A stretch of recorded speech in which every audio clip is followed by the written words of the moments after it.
Hi everyone, आइए आज की इस वीडियो में हम इंग्लिश ग्रामर से रिलेटेड इंपॉर्टेंट टॉपिक आज की इस वीडियो में डिस्कस करने वाले हैं, जिसमें कि हम आर्टिकल का यूज आज की इस वीडियो में समझने वाले हैं। ठीक है, ओके।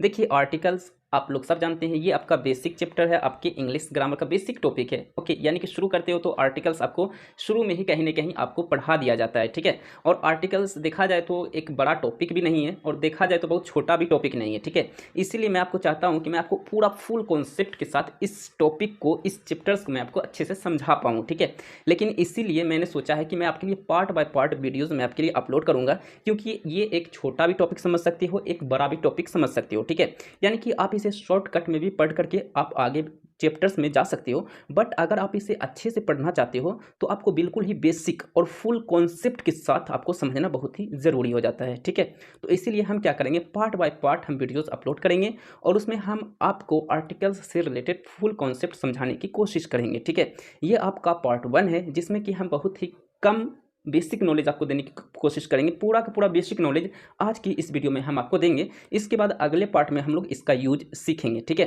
तो चलिए शुरू करते हैं। ठीक है, ओके। अच्छा, सारे पार्ट्स का लिंक आपको हर एक वीडियो के डिस्क्रिप्शन में मैं दे दूंगा। उसके बाद मैं क्या करूंगा, अगर जितने भी पार्ट बनेगा उन सारे पार्ट को ज्वाइंट करके एक अलग से वीडियोज अपलोड कर दिया जाएगा। ठीक है, तो उनका भी लिंक आपको इसी वीडियो के डिस्क्रिप्शन में मैं दे दूंगा। ठीक है, चलिए शुरू करते हैं। ओके, चलिए समझते हैं आर्टिकल्स क्या होता है। ठीक है, देखिए आर्टिकल्स आप लोग जानते हैं, ए एन और द, या फिर कई लोग दी भी पढ़ते हैं। अच्छा, द और दी कहाँ पढ़ा जाता है, ये मैं आपको कॉन्सेप्ट बताऊंगा। ठीक है, देखिए, दा को दा भी पढ़ा जाता है, कई लोग दी भी पढ़ते हैं। ओके, लेकिन ये कंडीशन होता है, अलग अलग कंडीशन में ये उच्चारण यूज किया जाता है। ठीक है, मैं आपको बताऊंगा। ठीक है, देखिए आर्टिकल क्या होता है, ए एन द को आर्टिकल्स कहा जाता है। ठीक है, ए इन द वर्ड को ही आर्टिकल्स कहा जाता है। ओके, इनका प्रयोग जो है सिंगुलर नाउन के पहले होता है। नाउन संज्ञा क्या होना चाहिए, सिंगुलर, यानी कि एक वचन होना चाहिए, उसके पहले जो है आर्टिकल्स का यूज होता है, यानी कि ए एन द का यूज होता है। ओके, अब इसी का कॉन्सेप्ट समझना है कि ए का यूज करे या एन का यूज करे या फिर दा का यूज करे, ये आपका कॉन्सेप्ट, ये आपका कॉन्सेप्ट की बात है। ठीक है, तो इतना तो आपको समझ में आ गया कि ए एन द आर्टिकल्स है। ओके, ये बात समझ में आ गया। इसके बाद दूसरा बात आपको समझ में आया कि आर्टिकल्स यानी ए एन दा का जो यूज होगा वो सिंगुलर नाउन यानी कि एक वचन संज्ञा के आगे ही होगा, ये भी बात आपको समझ में आ गया। अब तीसरी बात समझो, तीसरी बात क्या है बोल रहा है जी, इनका जो प्रयोग है ना एडजेक्टिव की भांति होता है, यानी कि एडजेक्टिव की तरह इसका यूज होता है। ठीक है, अब यहाँ पे इस कॉन्सेप्ट को मैं आपको समझाने की ज़्यादा मैं आपको कोशिश करूँगा। ठीक है, ओके, ये बहुत इंपॉर्टेंट टॉपिक है। ओके, यहाँ पे आपको समझाना बहुत जरूरी होता है। सेंटेंस मैंने क्या पढ़ा, ये एडजेक्टिव की तरह, यानी एडजेक्टिव की भांति। एडजेक्टिव मतलब होता है विशेषण, विशेषता जो बताता है, जो शब्द विशेषता बताता है नाउन का, उसे क्या कहते हैं, विशेषण कहते हैं। ठीक है, जैसे मैं आपको सेंटेंस लेकर के मैं आपको समझा रहा हूं। ठीक है, समझिएगा। जैसे मैं यहाँ पे मैंने लिखा, जैसे Mohan is good boy, good boy. Okay, full stop. Second sentence मैंने लिखा मोहन इज बॉय। अब हमें बताओ आप कौन सा सेंटेंस सही है। ओके, अच्छा, ये सेंटेंस सही है तो हाँ बिल्कुल सही है। सेकंड वाला सेंटेंस सही है तो नहीं, ये सेंटेंस सही नहीं है। ठीक है, ओके। अब यहाँ पे आप समझिएगा, ये आपका बॉय क्या है, ये बताइए। बॉय क्या है आपका जी, बॉय, बॉय आपका क्या है, नाउन है। नाउन कौन सा नाउन है, सिंगुलर नाउन है। यहाँ पे बॉयज नहीं है, यानी लड़के नहीं है, बहुत सारे लड़के की बात नहीं हो रहा है, एक लड़का है। ओके, यानी कि बॉयज है तो इसके आगे याद रखिएगा, अगर सेंटेंस में नाउन है तो उसके आगे रहने का अधिकार किसे है, एडजेक्टिव का। इसके आगे रहने का अधिकार किसका है, एडजेक्टिव का। अगर नाउन सेंटेंस में है तो उसके आगे कौन रहेगा, एडजेक्टिव, है ना। एडजेक्टिव के अलावा जहां कोई आया तो वो सेंटेंस गलत हो जाएगा। ठीक है, अब इसमें देखिए बॉय, बॉय क्या है, इसमें देखिए गुड लगा हुआ है, ये एडजेक्टिव है। एडजेक्टिव आया तो कोई बात नहीं, ये तो सेंटेंस को फुल्ली सही करेगा ये। ठीक है, बट इसमें देखिए सेकंड वाला सेंटेंस में मोहन इज बॉय, अब इसमें तो है ही नहीं एडजेक्टिव, कि एडजेक्टिव है ही नहीं। हो सकता है टॉल, टॉल, यहाँ पे और भी सेंटेंस हो सकता है, Mohan is tall boy, Mohan is intelligent boy, Mohan is poor boy, बहुत सारे जो भी वर्ड यूज करना है एडजेक्टिव वाले वो आप यूज कर सकते हो, बट इसमें तो कोई एडजेक्टिव का जिक्र ही नहीं है। इसीलिए इस सेंटेंस को हम क्या करेंगे, एडजेक्टिव के जगह पे हम लोग क्या यूज करेंगे, Mohan is a boy, Mohan is a boy. Okay, अब यहाँ पे ए आया है, ये एडजेक्टिव की तरह काम करेगा। किसकी तरह काम करेगा? ए आपका एडजेक्टिव की तरफ काम करेगा। ए क्या? आर्टिकल बोल सकते हैं, क्योंकि एक अगर यहाँ पे एन लगता तो एन लगाते हैं, यहाँ पे दा लगता तो दा लगाते, ठीक है। ओके, यानी कि आर्टिकल जो आया है बेसिकली एडजेक्टिव के लिए आया है। अगर एडजेक्टिव नहीं है तो उसके जगह पे आर्टिकल आ सकता है, ठीक है। बात समझ में आ गई?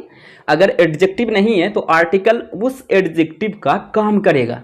अगर यहाँ पे किसी सेंटेंस में सिंगुलर नाउन है और उसके पहले सिंगुलर काउंटेबल नाउन के पहले अगर एडजेक्टिव नहीं है तो एडजेक्टिव का काम कौन करेगा? आर्टिकल करेगा। यानी कि अब वो तो अलग हो, ये कॉन्सेप्ट का बात हो गया कि इसमें ए लगेगा कि एन लगेगा कि दा लगेगा, वो तो कॉन्सेप्ट में चला जाता है, बट इतना तो समझ गया ना कि आर्टिकल यूज होगा। ओके, अब इसमें हमने यहाँ पे ए यूज कर लिया, ओके, तो ये भी सही है, ठीक है।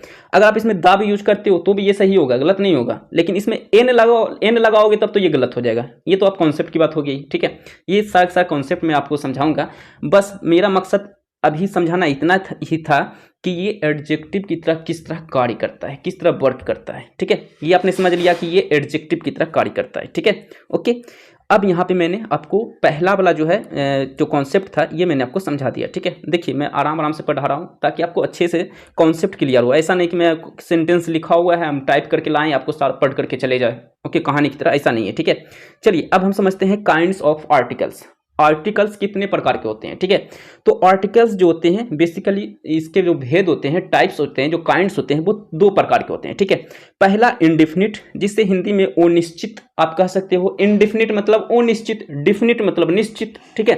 तो यानी कि अनिश्चित का बोध होगा, तब वहां पे आप लोग क्या यूज करोगे? इंडिफिनिट आर्टिकल को यूज करोगे अनिश्चित वाक्य का अगर बोध हो रहा है तब, ठीक है। लेकिन अगर निश्चित का बोध हो रहा है, अगर सेंटेंस में जो है निश्चित का बोध हो रहा है, तब यहां पे आप डिफिनिट आर्टिकल का यूज करोगे। अब यहां पे समझते हैं कि इंडिफिनिट आर्टिकल में कौन कौन सा आता है। तो इंडिफिनिट आर्टिकल में आपका ए और एन, यानी कि इंडिफिनिट आर्टिकल में ए और एन को आप लोग इंडिफिनिट आर्टिकल्स कहोगे, ओके। इसका प्रयोग किसी नाउन के पोजीशन यानी स्थिति, ओके, स्थिति को इनफाइनाइट या इनडिफिनिट, ओके, किसी पोजीशन को इनडिफिनिट या अनसर्टेन यानी कि अनिश्चितता बताने के लिए इसका प्रयोग किया जाता है, ठीक है। फॉर एग्जाम्पल यहां पे आप समझिएगा, जैसे she give her a notebook, यानी उसने उससे एक नोटबुक दी, ओके। अब यहां पे जो ए यूज हुआ है समझिएगा। अब यहाँ पे अनिश्चित का कैसे बोध हो रहा है जी? तो अनिश्चित का कैसे बोध हो रहा है? उसने उससे एक नोटबुक दिया। अब नोटबुक मतलब क्या है? कौन सा नोटबुक है ये तो मालूम नहीं है ना, अनिश्चित है। कौन सा नोटबुक है आपको मालूम है क्या? फिजिक्स का नोटबुक दिया है, केमिस्ट्री का दिया है, बायोलॉजी का दिया है, जूलॉजी का दिया है, किसका दिया है? कोई कॉन्सेप्ट नहीं है ना। यहाँ पे अनिश्चित का बोध हो रहा है, इसलिए यहाँ पे ए का यूज हुआ है, ओके। अगर यहाँ पे दा का यूज हुआ रहता तब निश्चित है कि वो किसी खास नोट्स की बात कर रहा है, किसी खास सब्जेक्ट की नोट की बात कर रहा है, ठीक है। इसी तरह नेक्स्ट सेंटेंस है she saw an old lady, उसने एक बूढ़ी औरत को देखा। वो चल रहा था, उसने एक बूढ़ी औरत को देखा, ओके, यानी उसके बारे में जानता नहीं था, यानी वो निश्चित है कोई है बूढ़ी औरत, जरूरी ये नहीं है कि आप जानती हो जिसे आप देख रहे हो, ठीक है। इसी तरह a dog was working at night, रात को एक कुत्ता भौंक रहा था, ओके। अब आपके घर में तो पालतू कुत्ता नहीं है, तो ये तो कंफर्म नहीं है ना कि वो कुत्ता कौन सा इलाका का है, या फिर आप ही के इलाका का है। तो आप ही का इलाका में बहुत सारे कुत्ते हैं, ठीक है। अब कौन सा कुत्ता भौंक रहा है, ओके, ये तो अनिश्चित है, यानी कि यहाँ पे इसलिए ए का यूज हुआ है। अगर आप यहाँ पे दा का यूज कर लेते हो तो ये भी गलत नहीं होगा। The dog was working at night, यानी कि वो उस डॉग की बात कर रहा है जो निश्चित है, यानी उसे उस डॉग को वो जानता है, तब यहाँ पे ये निश्चित का बोध हो रहा है, तब हम दा का यूज करेंगे, ठीक है। लेकिन यहाँ पे इंडेफिनिट आर्टिकल के बारे में हम लोग समझा रहे हैं, तो इसीलिए यहाँ पे ए का यूज किए हैं कि कोई कुत्ता है जो कि रात को भौंक रहा था, ठीक है। चलिए अब हम लोग समझते हैं डिफिनिट आर्टिकल, यानी कि निश्चित आर्टिकल। निश्चित का बोध होगा तो हम लोग इंडिफिनिट आर्टिकल को यूज करेंगे, ओके। देखिए ए एन तो चल गया इंडिफिनिट में, तीसरा बच्चा दा या फिर दी कह लो, ठीक है। यानी कि दी जो है आपका डिफिनिट आर्टिकल से, ठीक है। यानी दा को ही हम लोग डिफिनिट आर्टिकल कहते हैं या फिर कहलाता है। इसका प्रयोग किसी नाउन को सर्टेन यानी कि निश्चित, वो अनसर्टेन था, ये सर्टेन यानी कि निश्चित बताने के लिए, बनाने के लिए वाक्य में, सेंटेंस में यूज करते हैं, ठीक है। जैसे फॉर एग्जाम्पल देखिएगा, the sun rises in the east. अब बताओ इस दुनिया में सूरज क्या 10 गो है, 2 गो है, 4 गो है, 5 गो है? नहीं ना। तो सूरज तो एक ही ना है जी।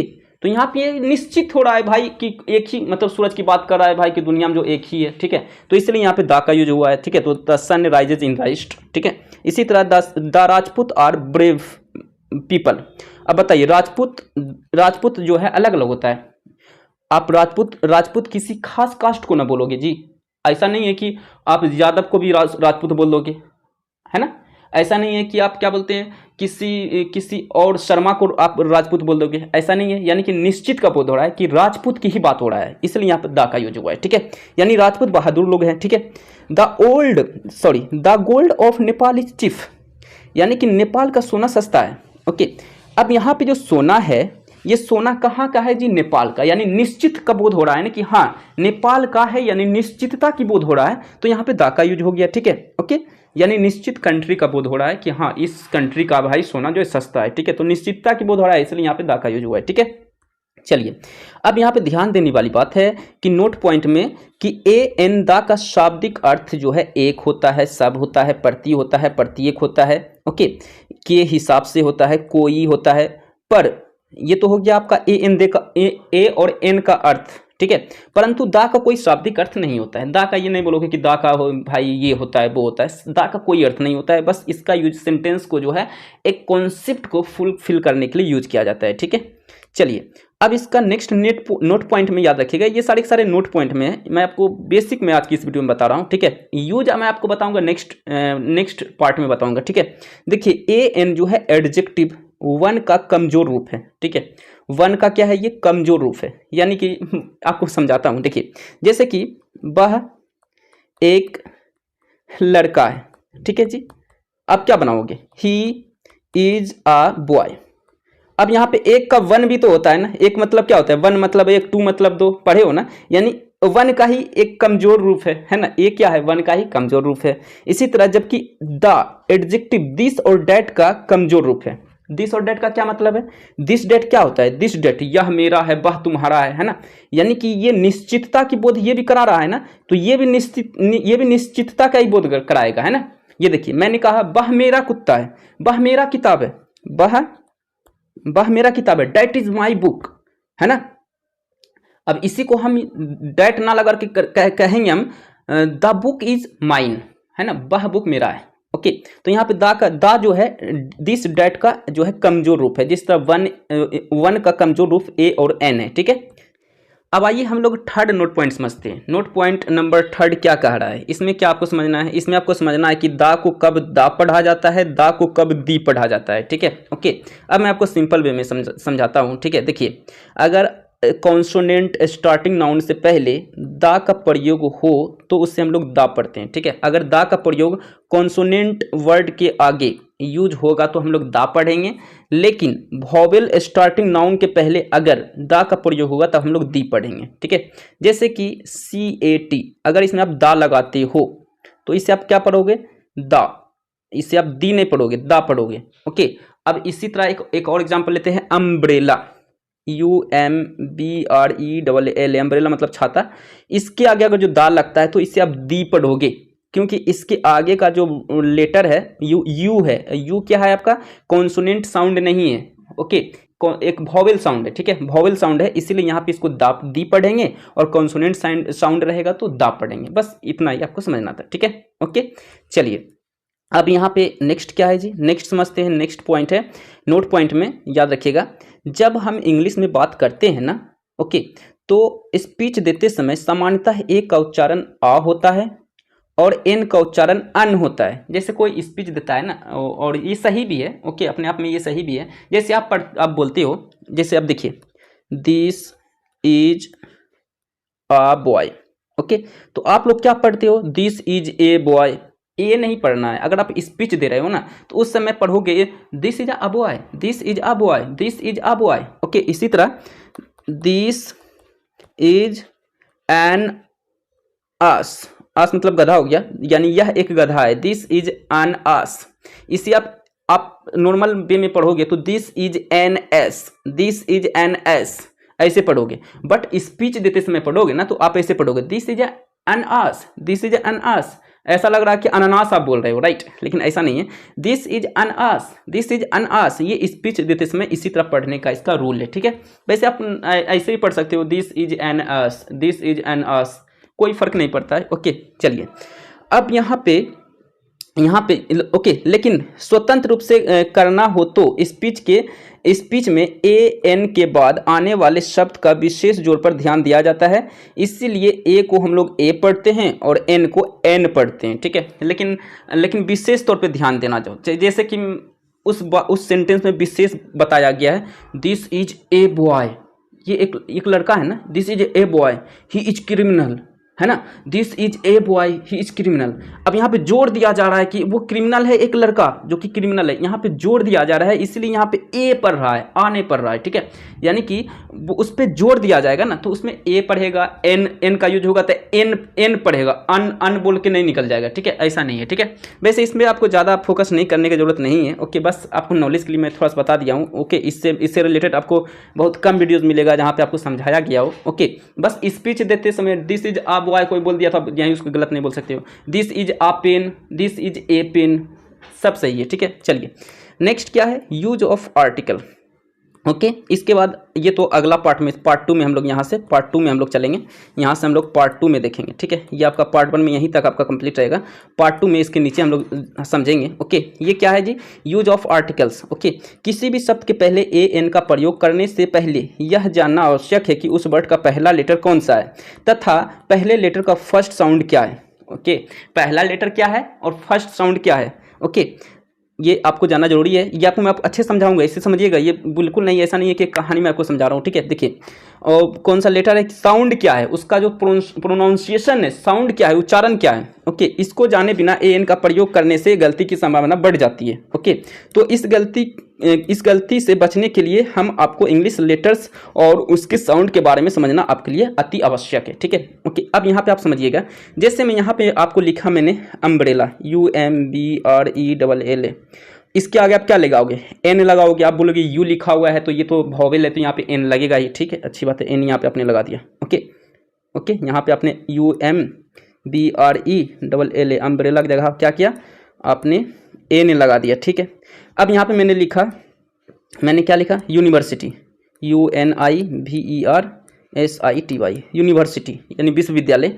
तो इसके आगे क्या लगाओगे आप, इसके आगे क्या लगाओगे, इसके आगे आप भी बोलोगे, इसमें भी यू है तो इसमें भी हम यहाँ पे एन लगा देंगे, यू है तो एन ही लगेगा क्योंकि ये तो वॉवेल है तो एन लगना चाहिए ना, तो यहाँ पे हमें एन लगा दिए, तो ये भी सही हो गया। लेकिन मैं आपको बोल दूं ये आपका गलत हो गया, ठीक है। लेकिन इसका उच्चारण तो देखिए, इसका उच्चारण में दोनों में अंतर क्या है, देखिए इसका उच्चारण देखिए, अम्ब्रेला ओ से उच्चारण हो रहा है, ठीक है, यानी कि वॉवेल साउंड आ रहा है। अब इसका यूनिवर्सिटी यू से उच्चारण हो रहा है, यानी ये वॉवेल साउंड नहीं है, कॉन्सोनेंट साउंड है। तो कॉन्सोनेंट साउंड है, इसलिए यहाँ पे एन का यूज नहीं होगा बल्कि यहाँ पे ए का यूज होगा, ठीक है, ओके। और इसमें आपका जो इसमें अम्ब्रेला है, इसका पहला लेटर यू जो है, इसका उच्चारण वॉवेल साउंड से हो रहा है इसीलिए एन लगा है, और इसका उच्चारण जो है कॉन्सोनेंट साउंड से हो रहा है इसीलिए इसके आगे ए लगा है। इसीलिए यही ये बात इसमें बताया गया है, इस सेंटेंस में, इस वाक्य में यही बात को जिक्र किया गया है कि देखिए आप गलती ना कीजिएगा कि यहाँ पे वॉवेल आपको दिखे तो एन लगा दीजिएगा, उसका आप देखिएगा साउंड देखिएगा, उसका प्रोनाउंसिएशन देखिएगा, उच्चारण देखिएगा, तब आप यहाँ पे उससे यूज करिएगा ए या एन का, ठीक है। इस तरह आपको गलती नहीं होगा, ठीक है। तो इस तरह पार्ट वन में मैंने बेसिक चीज़ें समझाने की कोशिश की है, ओके। तो आज के लिए इतना ही, मिलते हैं इसी तरह नेक्स्ट पार्ट में, ओके। तो आज के लिए इतना ही, सो थैंक यू। वीडियो को लाइक करें, चैनल को सब्सक्राइब करें।